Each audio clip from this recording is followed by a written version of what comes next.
Hello, my name is Joe Baker. I'm reading from Lessons in Morals and Virtues, Stories, Heroes, and Guidance for Children and Young Adults, a Christian Perspective. This book is available from Amazon.com. Chapter 8, Serving Others, Not Ourselves. Let's think back to some of the things we've learned so far. We learn the great commandment, you shall love the Lord your God with all your heart and with all your soul and with all your mind, and you shall love your neighbor as yourself. And we learn the golden rule, whatever you wish that others would do to you, do also to them. In other words, do unto others as you would wish for them to do unto you. We learned about the Good Samaritan. This parable teaches us about humanity, which is compassion and kindness toward others. As you go through life, you'll see that many folks are not kind and compassionate, but instead are selfish and not interested in helping others. Many people can never transcend or rise above childish ways that only focus on the self, not others. But as adults, selfishness always leads to a life of unhappiness. People do not like selfish people, and selfish people do not like themselves or what they stand for. The importance of service. Now let's talk about the importance of serving others. One of the ways we can show God that we love Him is by serving God and our neighbors. What does the Bible say about service? In the book of Mark, Jesus said, "For even the Son of Man came not to be served, but to serve, and to give his life as a ransom for many." Also in the book of Mark, Jesus said, "If anyone would be first, he must be last of all and servant of all." In the book of Matthew, Jesus said, "The greatest among you shall be your servant." Serving is the natural result of loving. Parents serve the needs of their children because they love their children. Service is the natural action that comes from embracing Jesus' teaching that you should love your neighbor as yourself. If we truly love our neighbor, then we want to serve the needs of our neighbor. In helping others, we not only build a better world, we help ourselves. Serving provides personal growth through the life lessons that come from understanding the lives and needs of others. When the rich and fortunate folks insulate themselves from the poor folks, they fail to understand the lives and needs of those less fortunate. They become desensitized and arrogant. You will find that the best joy in life comes from helping others. A Chinese saying goes like this: if you want happiness for an hour, take a nap. If you want happiness for a day, go fishing. If you want happiness for a year, inherit a fortune. If you want happiness for a lifetime, help people. For centuries, the greatest thinkers have agreed that happiness is found in helping others. The famous French philosopher and physician Dr. Albert Schweitzer once said, "I don't know what your destiny will be, but one thing I do know, the only ones among you who will be really happy are those who have sought and found how to serve." Jesus instructs us that it is more blessed to give than to receive, and that the measure we give will be the measure we receive. It is through giving that we receive, and it is through helping others that we find happiness and purpose in our lives. Happiness and fulfillment do not come from the accumulation of money or houses or cars. Instead, they come from making the lives of others better. Selfishness does not give meaning and purpose to our lives. Serving others does. As said by the clergyman Henry Ward Beecher, "In this world, it is not what we take up, but what we give up that makes us rich. In the book of Matthew, Jesus describes the differences between the righteous and the uncaring as the differences in how they treat the most destitute and needy members of society. The merciful treat the neediest by providing food, drink, hospitality, clothing, care, and visitation. The callous and unmerciful refuse to provide any of these mercies. Jesus explained that when you serve the least of these, my brothers, that is, the neediest of society, then you are serving Him. Jesus describes the judgment day as follows. Then the king will tell those on his right hand, Come, blessed of my Father, inherit the kingdom prepared for you from the foundation of the world. For I was hungry, and you gave me food to eat. I was thirsty, and you gave me drink. I was a stranger, and you took me in. I was naked, and you clothed me. I was sick, and you visited me. I was in prison, and you came to me. Then the righteous will answer him, saying, Lord, when did we see you hungry, and feed you, or thirsty, and give you drink?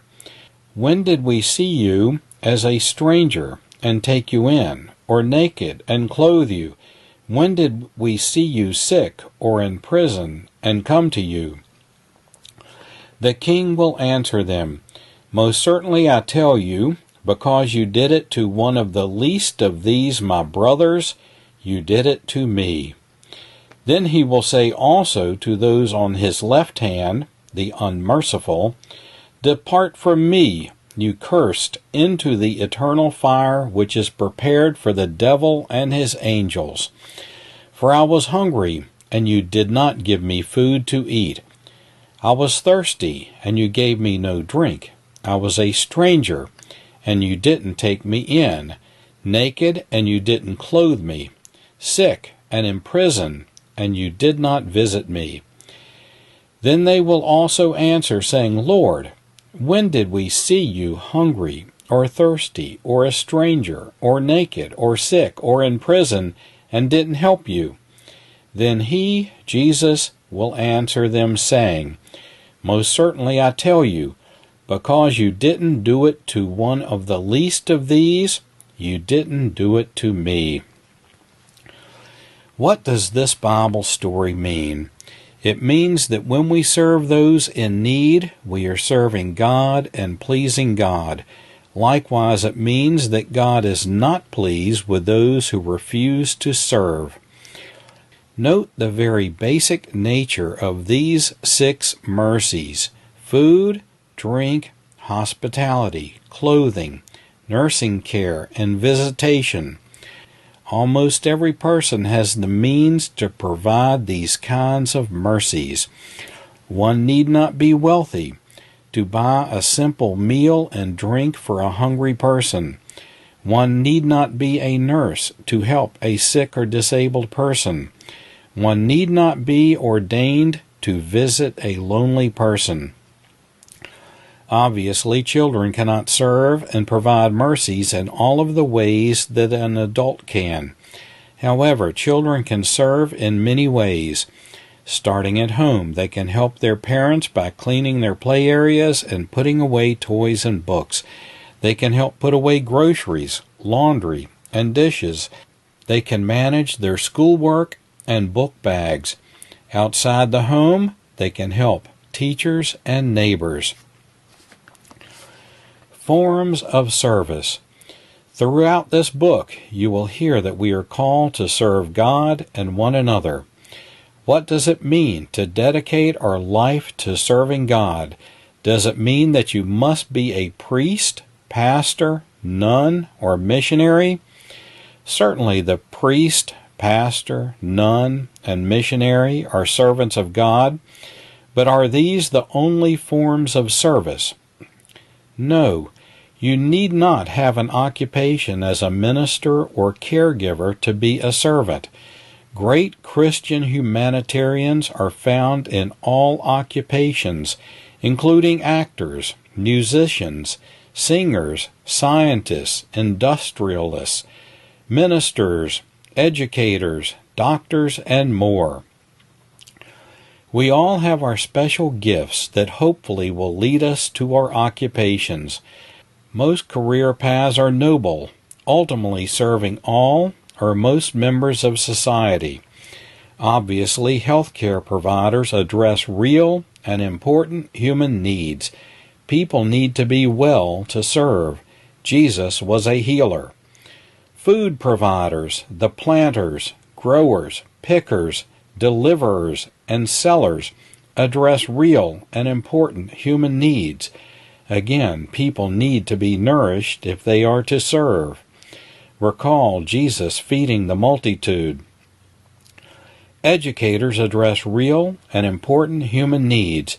For example, a health care worker must be trained in order to provide specialized care.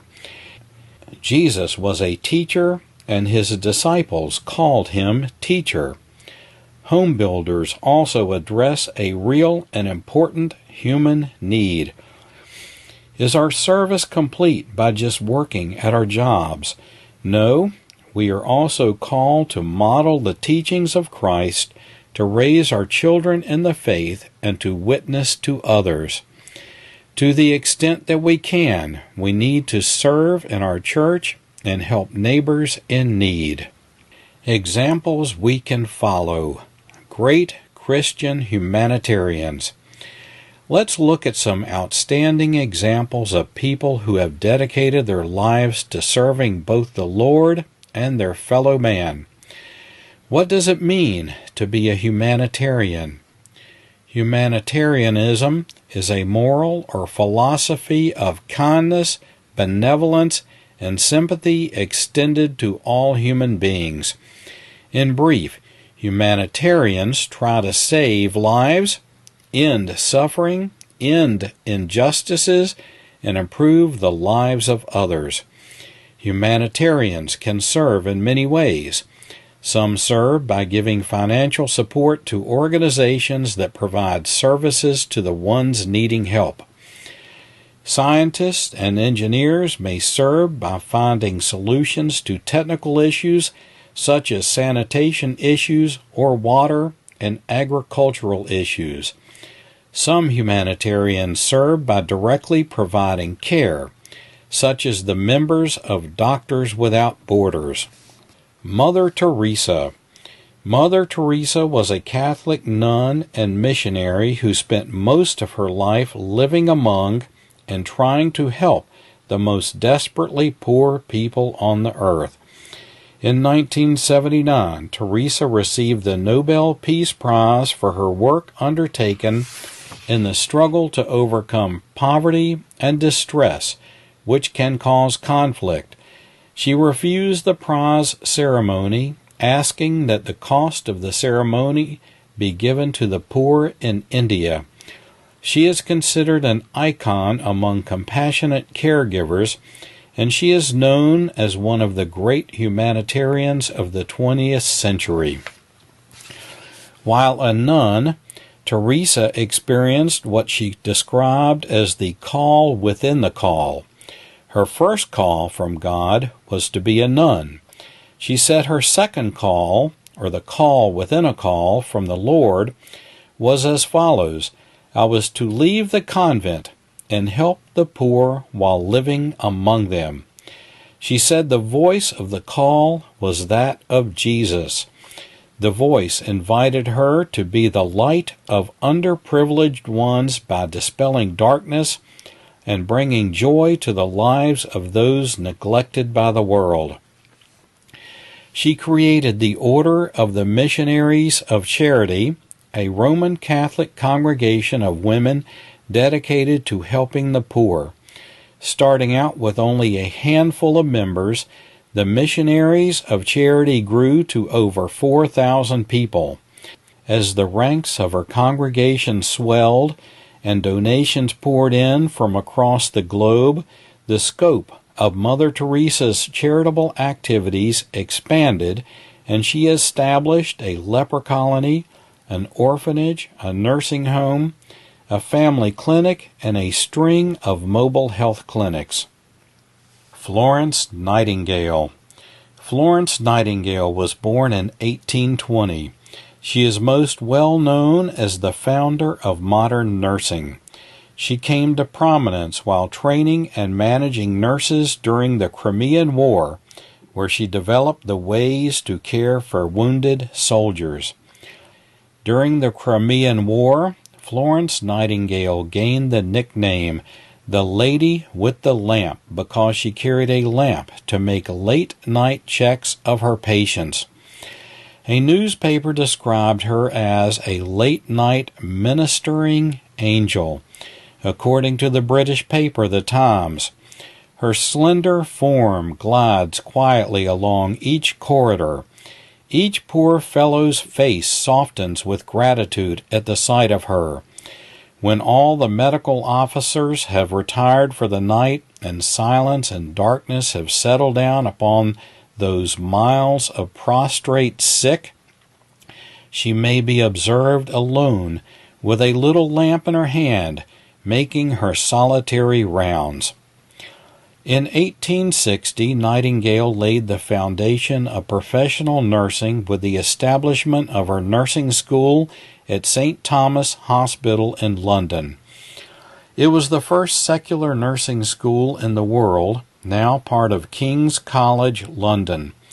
In recognition of her pioneering work in nursing, the Nightingale Pledge, taken by new nurses, and the Florence Nightingale Medal, the highest international distinction a nurse can achieve, were named in her honor, and the annual International Nurses' Day is celebrated around the world on her birthday. Nightingale was a prodigious and versatile writer. In her lifetime, much of her published work was concerned with spreading medical knowledge. Questions to think about. How has the service of others who have come before us made our lives better? Think about your own needs. Which ones can you fill yourself? Which ones do you need help from others in order to fill? What things have you done to make the lives of others better? How can you serve others you know? How does serving make you a better person? A suggested prayer. Almighty God, you taught us that Christ did not come to be served, but to serve and to give his life as a ransom for many. Christ said that the greatest among you will be your servant. Lord, help awaken in us the same spirit of service. Instead of working selfishly to get ahead, help us instead to work unselfishly to help others improve their lives. Through our service, help us to discover and understand those less fortunate. Help us to understand that it is in giving that we receive. Amen.